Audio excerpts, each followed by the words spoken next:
So welcome everyone to this special Purim presentation by Rabbi Dana Evan Kaplan. Purim, what is with all the drama, and this is going to be a very enlightening, and Rabbi's already putting on he's giving away a bit of his costume and his crazy hat for tomorrow night. So I hope you're looking forward to this wonderful presentation and discussion on this topic. Just as a matter of housekeeping, if everyone could please mute themselves as a matter of etiquette in order to allow presenters to be heard. The rabbi will indicate when it's time for comments and or questions. Andre, the rabbi couldn't be here, so he sent me King Ahasuerus. King Ahasuerus. I'm dressed casually, but you can still see that I'm the king. Well, the representation is appreciated. It's funny that just like Superman, King Ahasuerus and Rabbi Kaplan are never in the same place at the same time. So,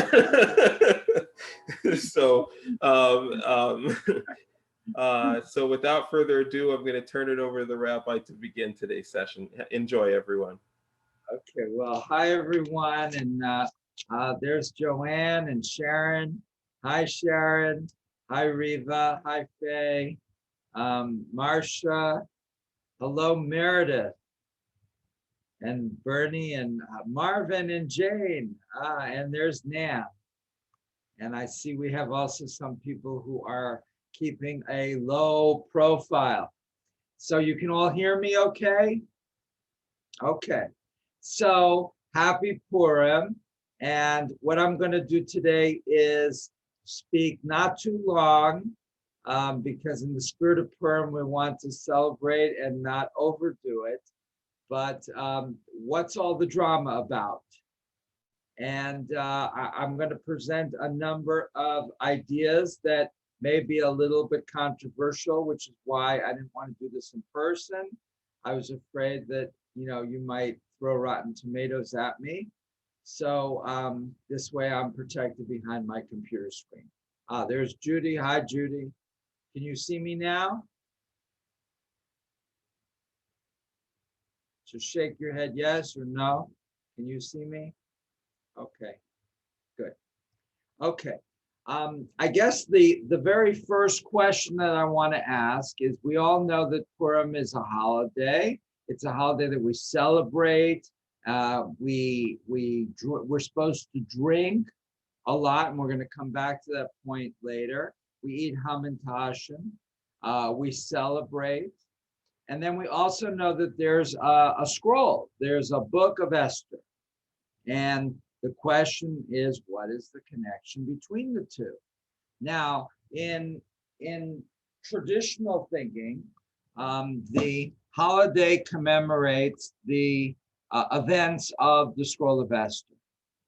And I'm going to suggest that we don't know for sure, but I'm going to suggest that the two are separate.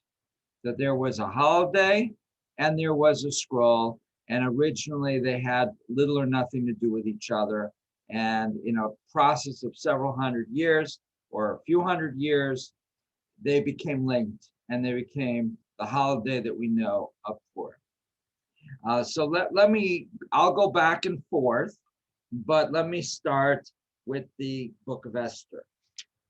I'm going to further suggest that now the historians have been puzzled by this book, because the Scroll of Esther, right? And we know that the scroll is it's not in the Torah, but what is it in? Anybody? You can unmute and tell me. What is this book called in Hebrew? The Apocrypha. The Apocrypha. No, well, but what is this book called? Like Not the Bible. Torah, but the bigger Tanakh. Jewish Tanakh. Tanakh. the Tanakh. Thank you. And if you open the Tanakh, you'll see there's three parts: Torah, Nevi'im, and Ketuvim. And as part of the Ketuvim, there is the scrolls. And there are how many scrolls? Let me scroll. How many scrolls are there? Have us all muted, 5. 5. Thank you. And one of them, of course, is the Scroll of Esther. Can you tell me what the others are? Or what one of the others are? You can unmute yourselves, right? Ruth one? Exodus, Right. Good. Very good, Genesis. Ruth. And right now, if the Scroll of Esther is read on Purim, Ruth is read on Shavuot. So you can begin to see there's certain parallels there. Okay, what else? There's 3 more. Is one the Torah? No, we're 5 scrolls. Not the Torah. That there's Ruth, there's Esther. Those are the 2 women. There's 3 David. more. David, Joshua? Is there one on Hanukkah? No. David. A scroll No. for Oh, Hanukkah? that's who said that? Who said I that? did. Nan, that's a very good question. About the reason Maccabees? was Rabbis hated Hanukkah. They hated the Maccabees. Oh, and I want to welcome Dr. Stuart Goldsmith, the president of my former congregation in Albany, Georgia. And Stuart, it's great to have you with us today. So there's Ruth, there's Esther, then there's no scroll for Hanukkah, but there are 2 books about Hanukkah, which is the Book of Maccabees 1 and the Book of Maccabees 2. And they were abandoned by the rabbis. They were thrown out, they were shredded, they were deleted from the hard drive, but we have them today because of the Christians. So, Nan, very good point. We had not 1, but 2 scrolls that would have made perfect readings for Hanukkah, but the rabbis didn't want them. And why didn't they want them? Because they didn't like the Hashmoneans, and the Hashmoneans are the Maccabees, who were the heroes. So they didn't want to read a scroll that would glorify people, that the Hashmoneans eventually killed a lot of rabbis. But that's another story. Okay, then there's Ecclesiastes. You may have heard of that. There's the Song of Songs, and there's Lamentation. Those are the 5 scrolls. And so the Scroll of Esther is one of those 5. And what confused historians is that so many details of this scroll are very accurate for life in Persia during the early years of King Xerxes, which is me. King Xerxes' rule. So it accurately describes Persian court life under the Achaemenid court. However, none of the records in Persia refer to a Mordecai or an Esther. Ahasuerus is probably Xerxes, but none of the rest of the scroll match anything known in Persian history. So we think it was probably a fictitious story set in a very, very realistic historical milieu. Okay, let's go now back to the holiday of Purim. I'm going to argue that originally it was not a Jewish holiday.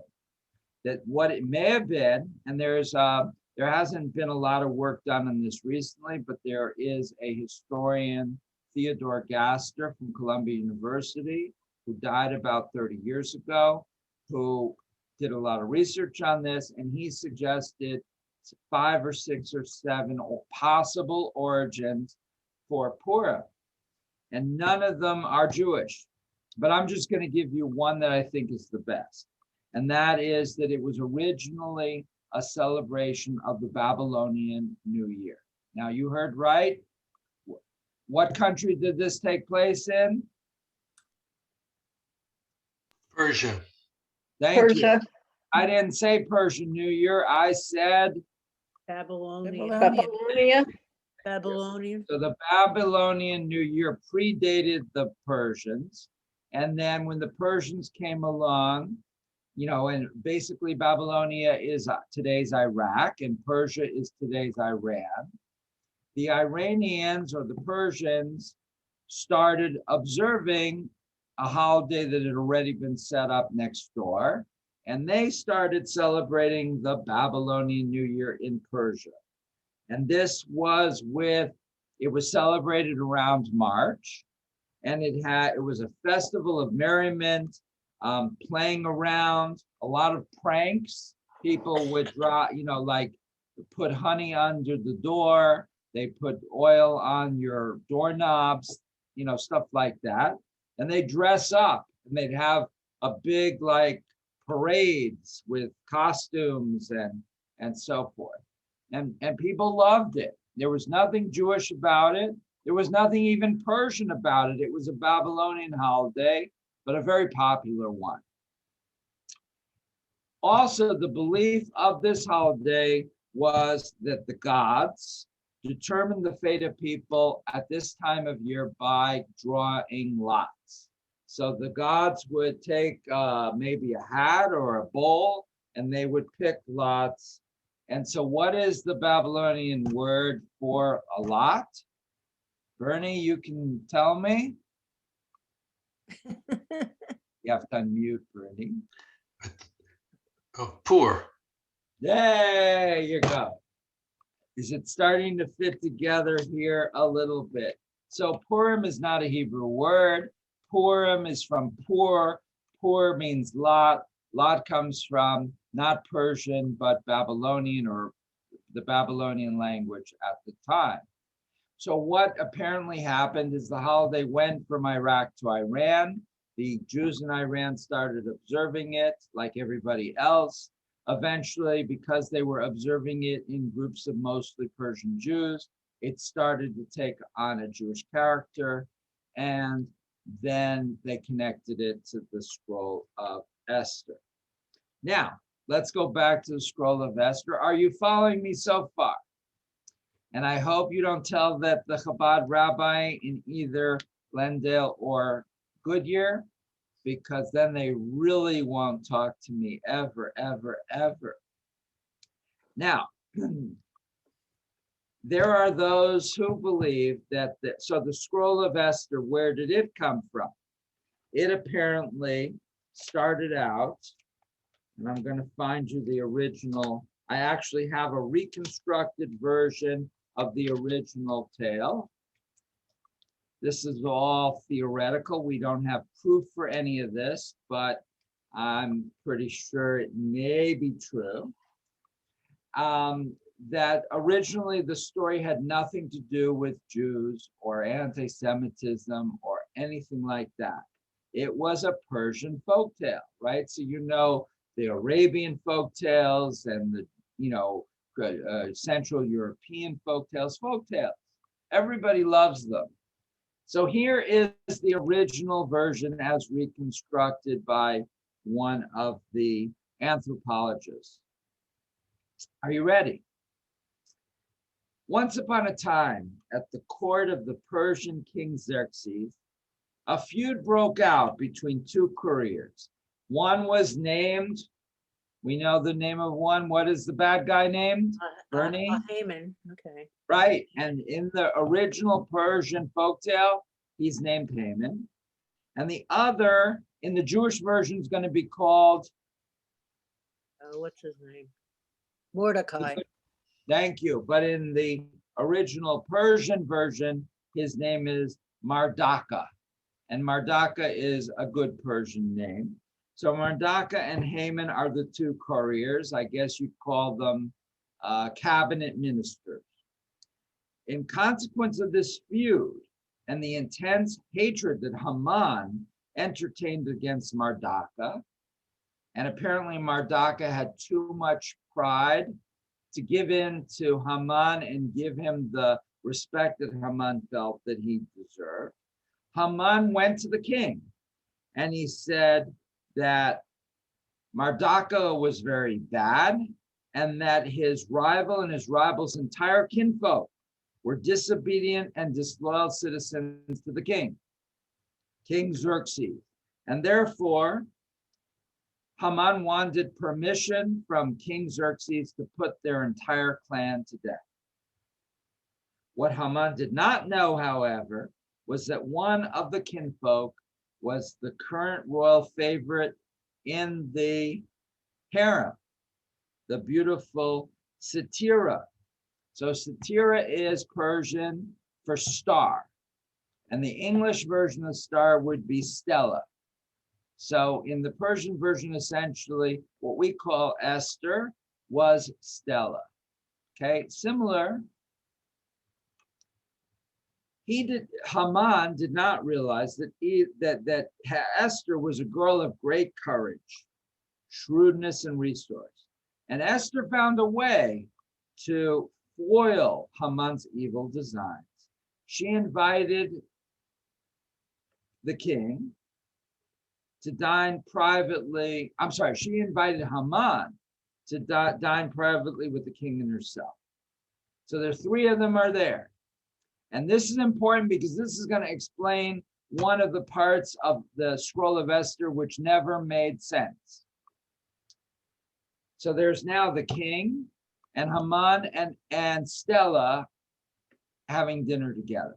And what do you do at a dinner? What do these guys like to do more than almost anything else? Thank you, Riva. Thank you. Thank you, Marcia. They like to drink wine, good Persian wine. I remember talking with Dr. Ellison about Persian wine because he's a wine connoisseur and he's families from Persia, and that they do not export any Persian wine at the present time, but it's very good. And so when the two men were in their cups, which is an expression apparently meaning when they were well into their drinking, Esther or Stella entertained them with a seemingly fictitious tale of how a wicked courier had once plotted the destruction of the reigning favorite in the harem and her entire kinfolk, merely to pay off a score against one of his rivals. So the king loves a good story, and King Xerxes perked up. And he was a little bit drunk already, maybe more than a little bit, but he broke out with the rhetorical question that would be logical. What kind of man could it have been to fill the king's heart with such evil designs? But Haman, hearing the king's question, equally drunk, interpreted this not as a rhetorical question, but rather as a direct and specific inquiry, and his lips loosened with wine, clumsily blurted out, "Why, that's me, of course. I'm the one." And therefore betraying himself. Esther's purpose was thus achieved, and the villain was exposed, and then therefore the king, when he sobered up a little bit, ordered that Haman should be executed, should be put to death with all of his family, an admiringly satisfying illustration of the principle, measure for measure. So that's the story. So how does the Persian folktale compare to our Scroll of Esther? Marcia? Pretty close. What's different? Well, I don't think it was the king asking this theoretical question when drunk. I think it was Esther saying that Haman was plotting against her people, etc. Okay. Now, so in the Scroll of Esther, she fasts. Why? Riva, Judy, Joanne, or Sharon? They do that. Why did Esther fast? Or anybody else? Bernie? Well, she thought that her family was going to get murdered. And what did Mordecai ask her to do in the Scroll of Esther that she wasn't supposed to do? Cozy up to the king. Right. And you could not enter into the king's presence, even if you were the queen, until he Summoned you. Right. Invited you. So, Yeah. right. Thank you, Nan. And so she does this, and she goes in without permission. She just barges in, and he says, "It's okay. I love Esther. I don't mind." And then what does she ask him? Does she tell him what's going on with Haman? She asked him to go to a feast. Right. And the question that commentators have never been able to answer is, why doesn't she just tell him right away? This is her chance. But she doesn't. She makes him come to a feast. And it's only at the feast that she says, that's the bad guy. Now, if you compare it to the folktale, we have an answer for what has befuddled Jewish commentators for thousands of years. In the original version, she has them come to the feast so she can get them both drunk, so she can get a confession out of Haman. But this, for whatever reason, was dropped from the Scroll of Esther. But other than that, it's pretty similar, right? It's pretty similar, but there's no Jewish elements. As the Jews started to retell this story over and over for, decades maybe, they started to introduce Jewish elements. Haman was not just angry at Mardaka for no reason. He was angry at Mordecai because Mordecai was Jewish and Haman hated the Jews. And it wasn't just that he was randomly against the Jews. He was a descendant of Amalek, who had hated the Israelites going back to the Exodus from Egypt and tried to kill the most defenseless Israelites hundreds of years before. Now their descendant is trying to do it again. And so forth and so on. And other Jewish elements are brought in. But what is not brought in that you would expect in a Jewish religious text? Anybody? What is not in the Scroll of Esther that you would expect to find there?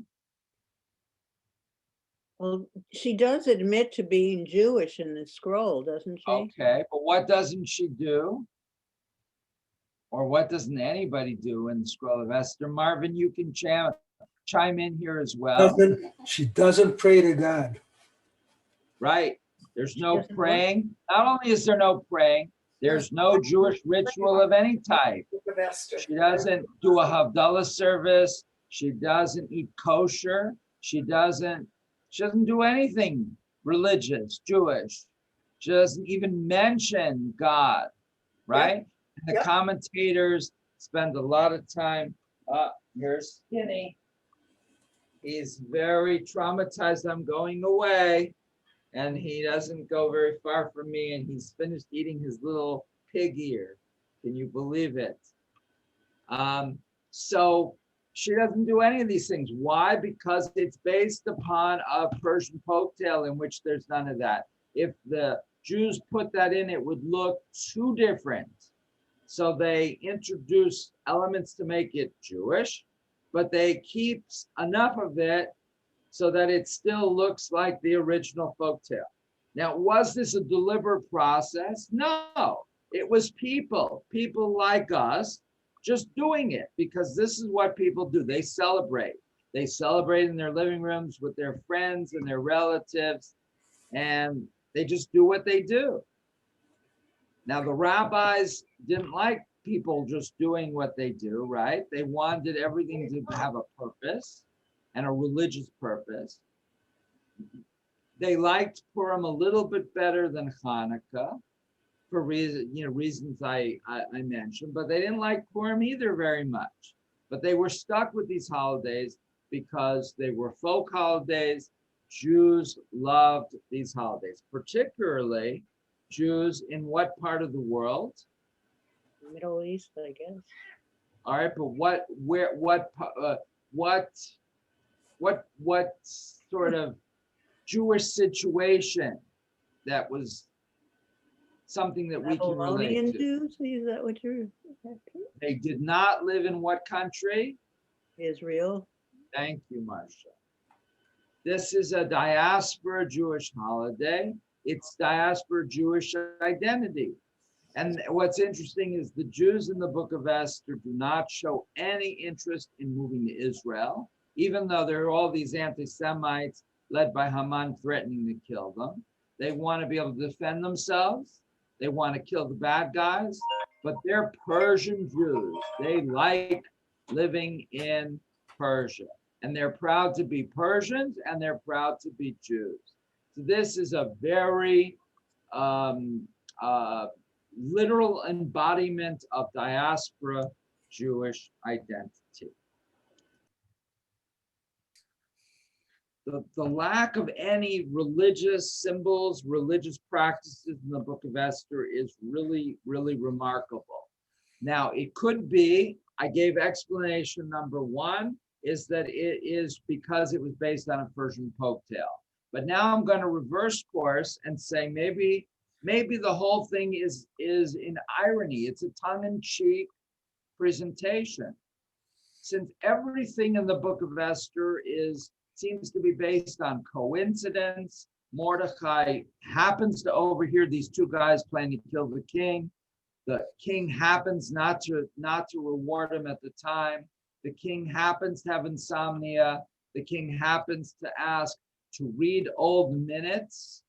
Marvin, if you can't sleep at night, do you ask your wife to read you old minutes of board meetings from a year and a half ago? Yep. He does. Actually, we look at pictures from the last 20 houses we lived in. But this is what the king does. He has them, some read old minutes of meetings, and it just happens to read the part where it says Mordecai reported that these two guys are going to try to kill the king. And then the king says, what did we do to reward this guy? And the answer was nothing. All of this is coincidence, but maybe it's not coincidence. Maybe the person who fashioned the scroll out of the Persian story deliberately left out God's name and deliberately left out ritual because it's kind of like an irony. It's kind of like a satire. Everybody listening to it is going to see God's footprints or fingerprints all over the story. So the writer or the editor felt it's actually more effective to leave God out of it. Don't mention God because people will realize that God is there. And by not mentioning God specifically, it makes it kind of, it emphasizes the irony. Now, I'll make one or two more points and then I'll stop and you can give your responses. Many of the scholars who've looked at this believe that the Scroll of Esther was originally two separate stories. One was the story of Mordecai and one was the story of Esther. And that's part of the reason that the rabbis have a lot of trouble defining the relationship. In some versions of the commentaries, Mordecai is Esther's uncle. In others, he's a cousin. And in at least one source, he's really married to Esther. And so that really makes the whole thing rather dicey. Now, you remember that Esther replaces somebody else. Who does Esther replace? What's her name? Queen Vashti. Vashti. Thank you, Marvin. Vashti. And poor Vashti is either exiled, she's either sent to Flagstaff and never let out of there, even in the snow, or perhaps her head is cut off. So I'd rather live in Flagstaff than have my head cut off. But we don't know what happens. But according to some of the versions in the Midrash, Vashti's not just some woman that won a beauty contest to become the previous queen like Esther does. Vashti is the daughter of the previous king. And Achashverosh doesn't start out as a nobleman. He is a stable cleaner. He's cleaning the horse stables. He's a very low guy, but he kills the king.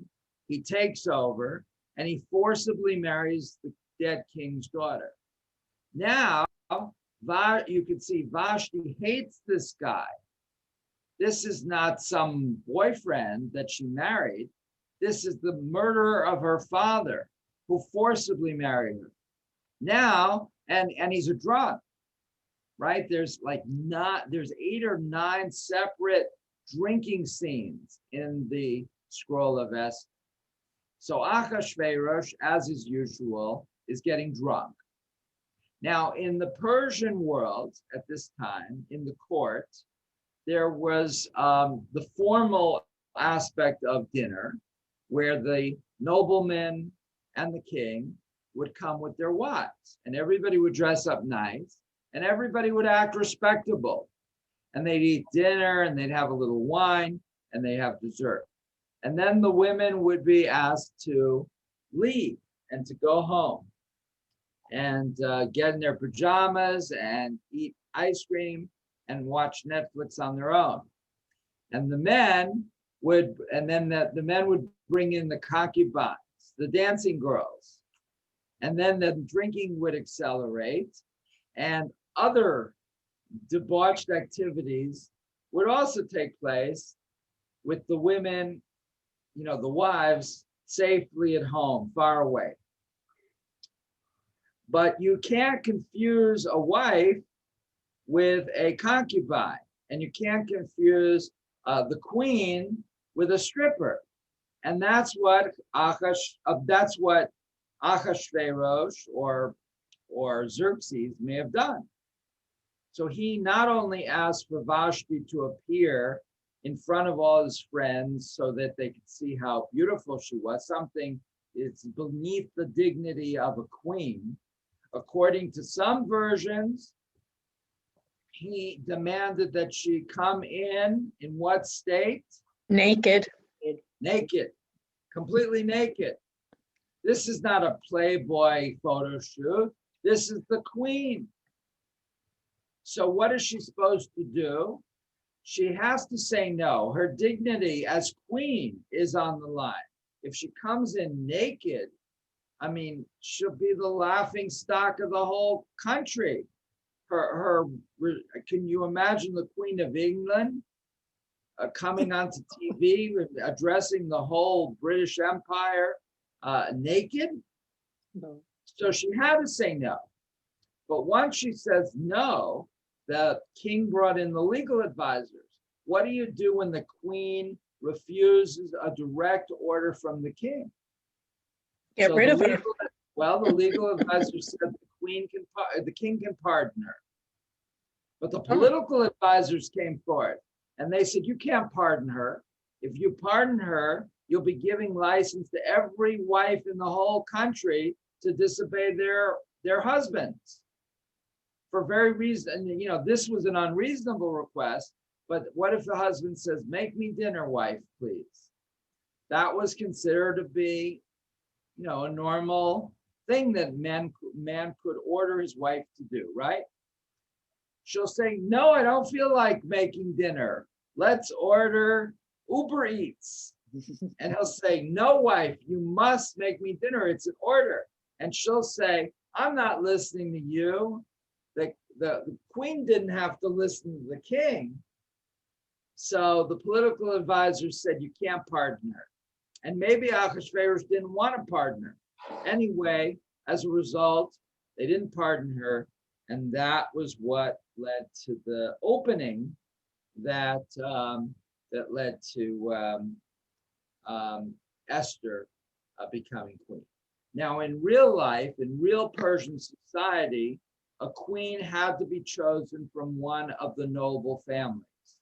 So you couldn't just go out and find some country girl that was pretty, and Jewish or not Jewish, and say she can be the queen because the king thinks she's pretty. You had to come from a very carefully delineated royal lineage, right? So in real life, the king of Persia could never have chosen someone like Esther to become the queen. But in the story, in the story of Esther, that's what actually happens. And you can see why the Jewish version is gonna, insist on that, because that's necessary for the plot, so that when Mordecai refuses to bow to Haman, which is not a halachic thing, right? If Haman had said, I'm God, then maybe we could say Jews don't bow to somebody who claims to be God. But Haman just said, I'm a big shot. I'm a secretary of finance, and you should bow to me because I'm a high-ranking official. There's nothing in Judaism prohibiting that, correct, Marvin? Yep. Correct. So why does Mordecai not bow to Haman?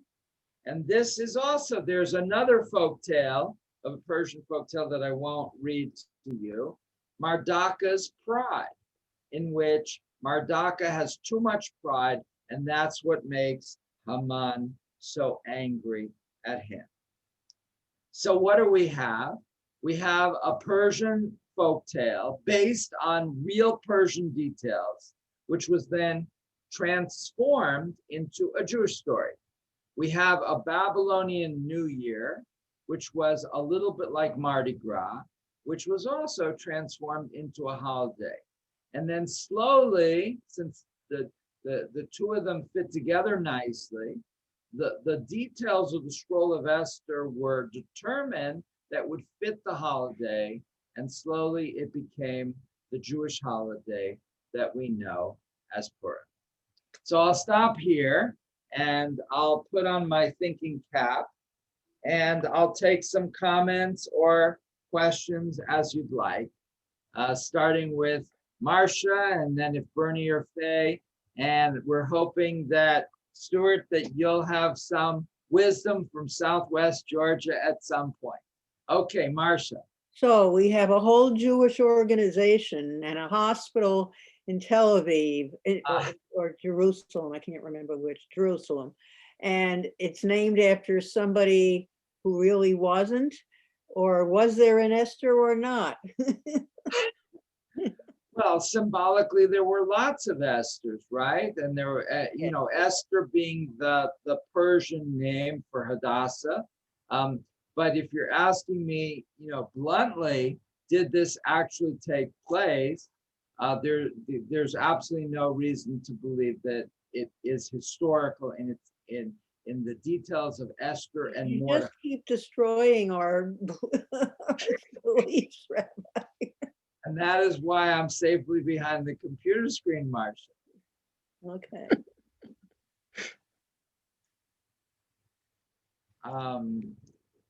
Next comment, Joanne, Faye, Bernie, Sharon. Bernie. The thing about the Esther story that bothers me the most is how Mordecai basically pimps out Esther to the king in order to get what he needs. Right. Yeah, so it's not a story the rabbis would have written, because it basically says the ends justify the means, or that, put another way, if you assimilate, you still may have a little bit residual loyalty, and in the end you may be able to be of use. Either way, this is not a rabbinic way of thinking about life, right? You don't do this sort of thing. Esther abandons all Jewish practices and to enter into the harem, even if she really became queen and not just a member of the harem, she's certainly marrying a non-Jewish guy, and he's a pagan, and he's not converting to Judaism for sure. She doesn't tell anybody she's Jewish, and she doesn't seem to be even slightly there's no sense of Jewish guilt even, right? She looks like she's having a great time until Mordecai comes and he says, you got to help us. And she says, but I could get my head chopped off for this. And he says, but you got to help us.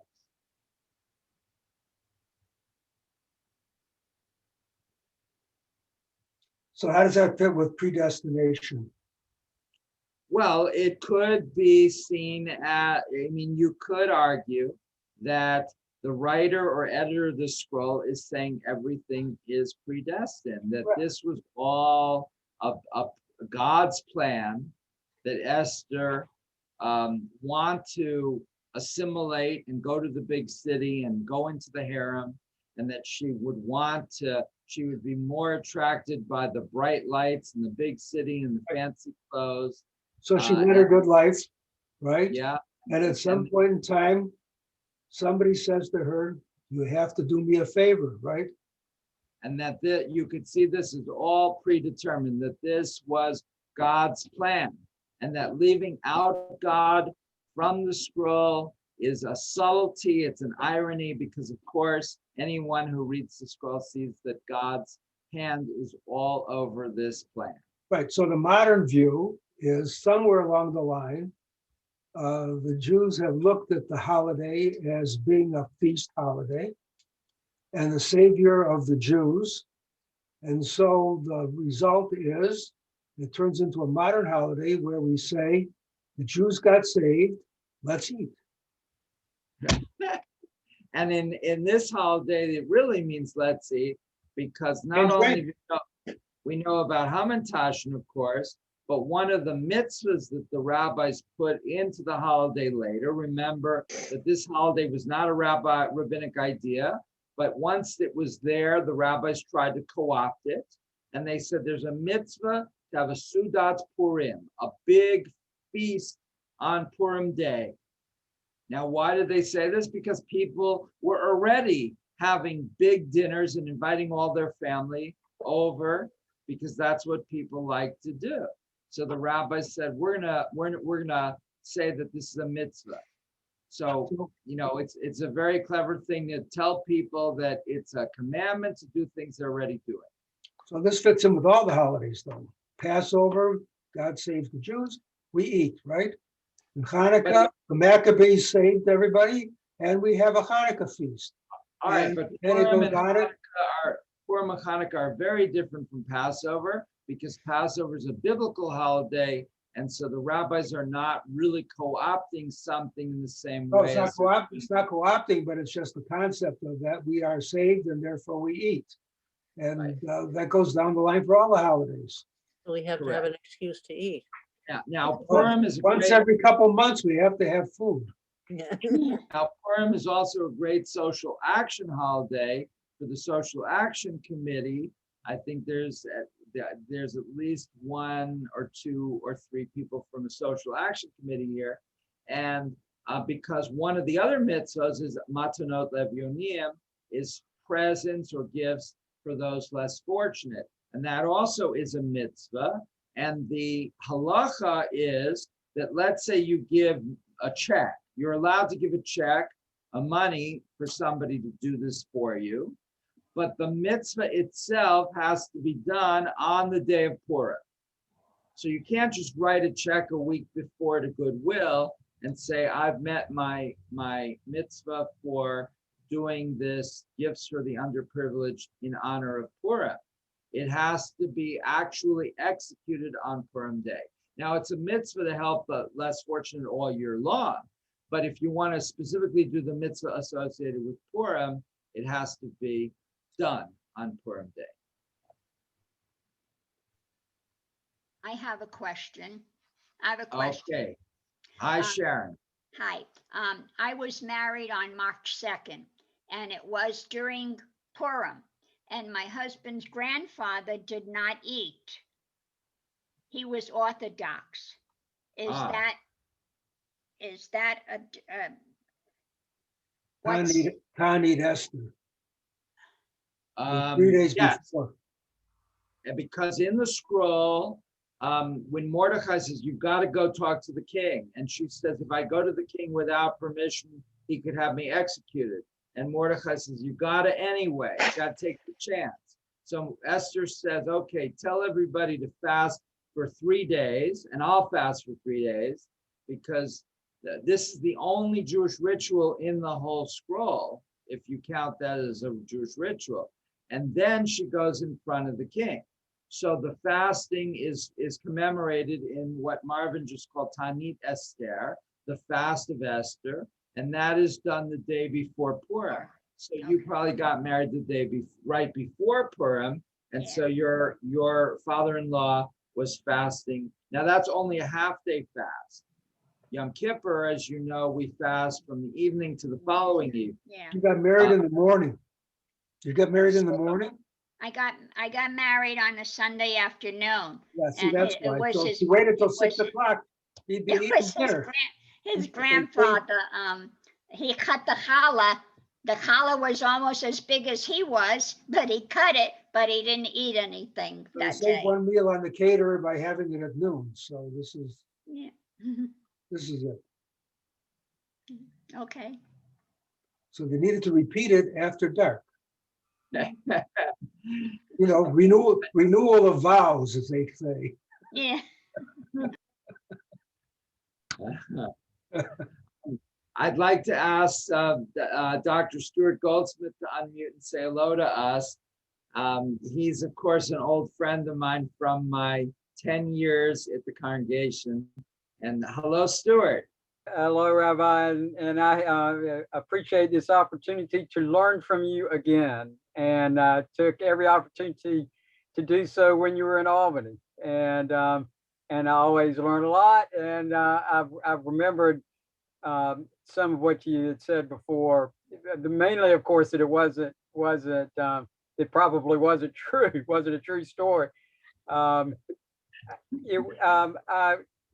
would offer there is the entertaining historical novel, if you want to put it in that category. I think it Hadassah, One Night with the King, or something like that. And Yes.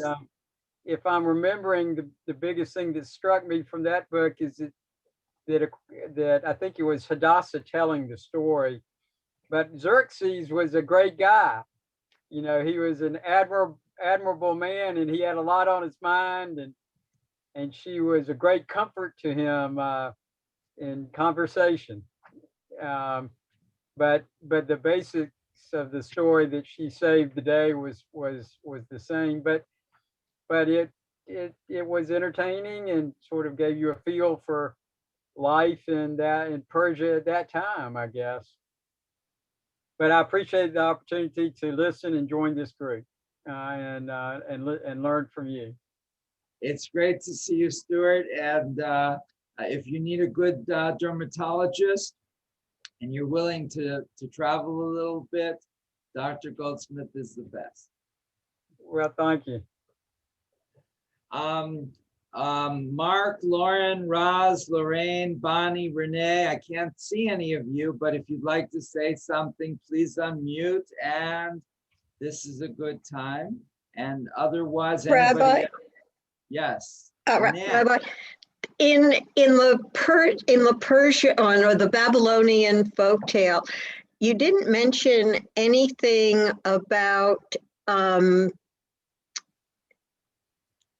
Haman's retribution, that he was going to build the gallows in order to kill Mordecai.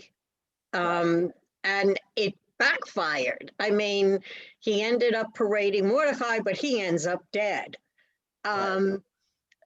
So was that part in the story, in the folktale as well, the original, or is that something that the Jews, the Jewish version took on? I don't know the answer to that question. Okay. That would be good. I would have to research more about the actual origins of that folktale. I Okay. presume that I'm guessing here, but I'm guessing that there were different versions, and that it may very well have been in some divergent versions. So I'm guessing that it was not an original feature of the Jewish story, because it would be logical. One of the stories was called Mardaka's Pride. That was the name of the folktale. And it basically emphasized how Mardaka got into trouble because of his refusal to bow to his rival. And so therefore it would make sense that Haman would build gallows, and then in the end, Stella would intervene and everything would work out. There's nothing specifically Jewish about the idea of the gallows. And so I think it was probably in some of the earlier versions. Thank you. Marcia. The Megillah, you said that there's no mention of God. Now, all I hear is the Megillah goes on and on and on in Hebrew, which I don't understand. Is there in the Megillah a mention of God or no? No, No, okay. Just but read. check but it. as we've been talking about, the rabbis interpreting the Megillah go into great somersaults to try to suggest that God is there. And indeed, it is one of my interpretations is that God, the editor may have intended for God to be there. It may have been so obvious he thought it'd be funnier or more dramatic to not mention God because it was so clear that God was there. So the rabbinic interpretations that put God in may not be far off, or they may be far off. We really don't know. The intentions of the writer could have been a totally secular, we Jews in Persia have anti-Semites, and isn't it lucky that we had a woman inside that could save us? Or it could have been wink, wink, God is going to be saving us, but we're going to, because it's going to be like a satire, we're going to deliberately leave God's name out. We don't know. Okay. In any case, Purim's become one of the most popular holidays for very good reason. There's no direct connection with Mardi Gras, but in the medieval times, Spanish Jews who were forced to become Catholics developed their own holiday of where they made Esther into a saint, and they celebrated the fast of Esther as a supposedly religious Catholic holiday, and then the Feast of Esther as a second supposedly Catholic holiday. But they kept this quiet.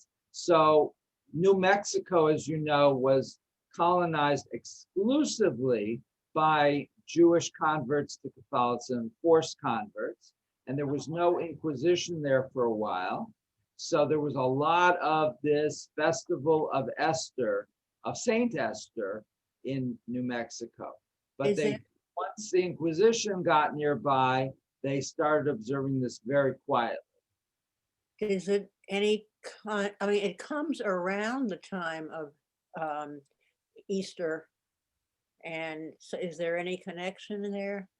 Not really, no. I mean, it was the Babylonian New Year, and that's why it was at that time. Passover and Easter have connections, but that's for another day. Rabbi, this is the first that I remember that it really, I mean, you're taught is in Sunday school, Jews don't bow down to, and that is interesting that it really, would not have been against Jewish practice to bow down as a matter of whatever protocol versus bowing down to somebody as God, so that because that seems to be so emphasized when you teach that story to children. But right, if you were to appear in front of the Queen of England and the etiquette was for you to bow to her a little bit, would that strike you as something that you would be highly prohibited to do in Judaism? No. No. I'm glad to hear no. I'm glad to hear no. Why are you being knighted by the Queen soon? No, but it's right. It's just, I guess I've thought that there could be situations where you would be expected to. I have not been in any, as far as I know, and don't foresee that I will ever be in one either. But now, is there a difference between bowing a little and getting on one's knee? I don't know. Bernie, comments? Do you agree with me that this is not a Jewish prohibition to bow down to somebody who is a big shot in the government as long as they don't claim to be a god? I have no idea, but I can tell you that if you do business with the Japanese, you're going to do a lot of bowing. And that's the little bowing. Now, I guess, Marvin, do you agree with me that bowing is okay in Judaism as long as it's not bowing to a god, something representing God, a foreign god? Bowing is okay, but bending the knee is forbidden. It's a difference. And what's wrong with bending the knee?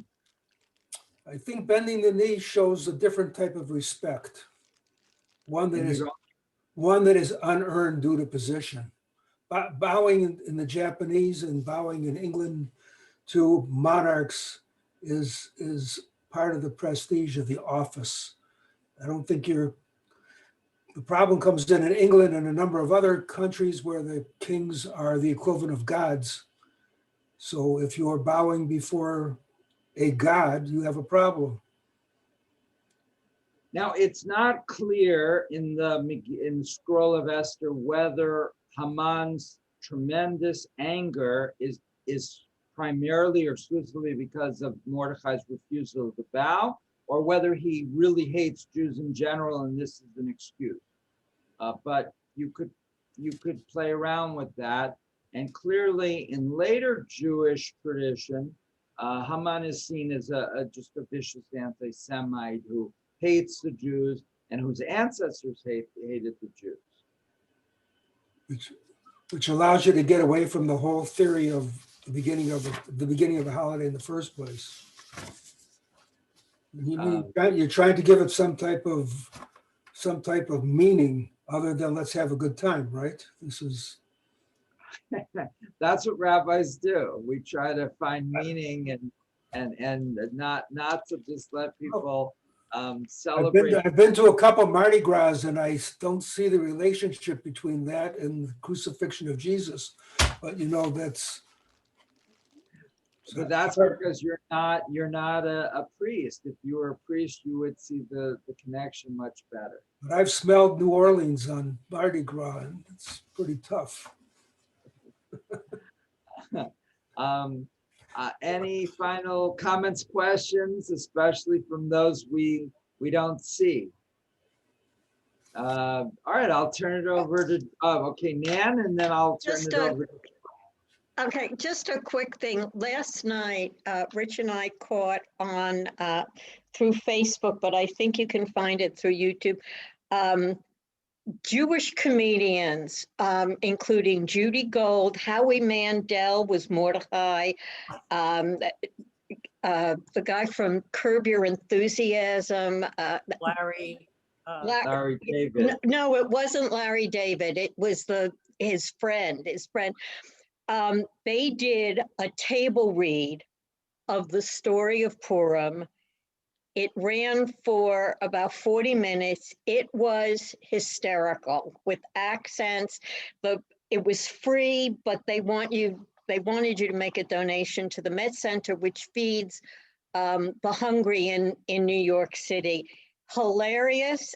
If you want to get a different perspective and get into the fun of the holiday, it's a good 45 minutes of your time.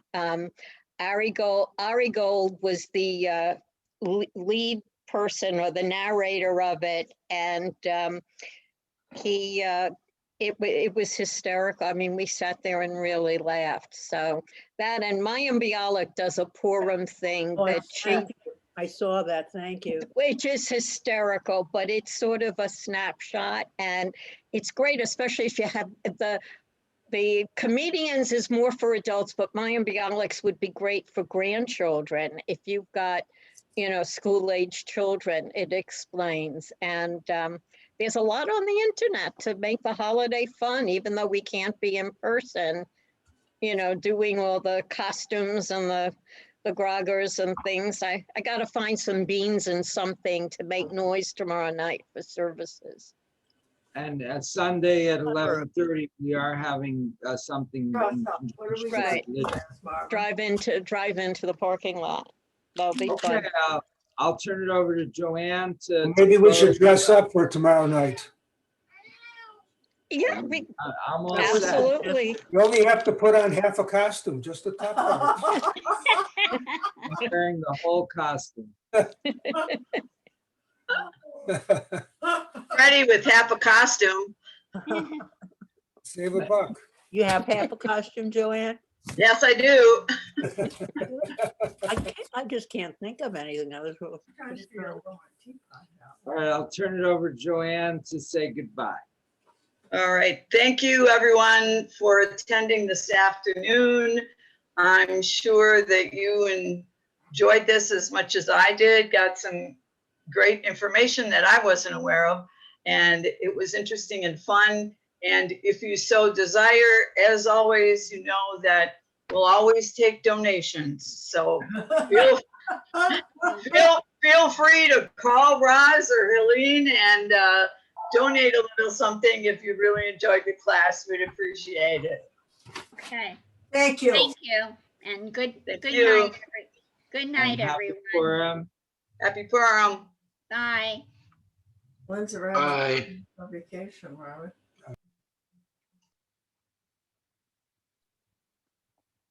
Thank you for doing this. It was fun. Okay, I gotta find my leave.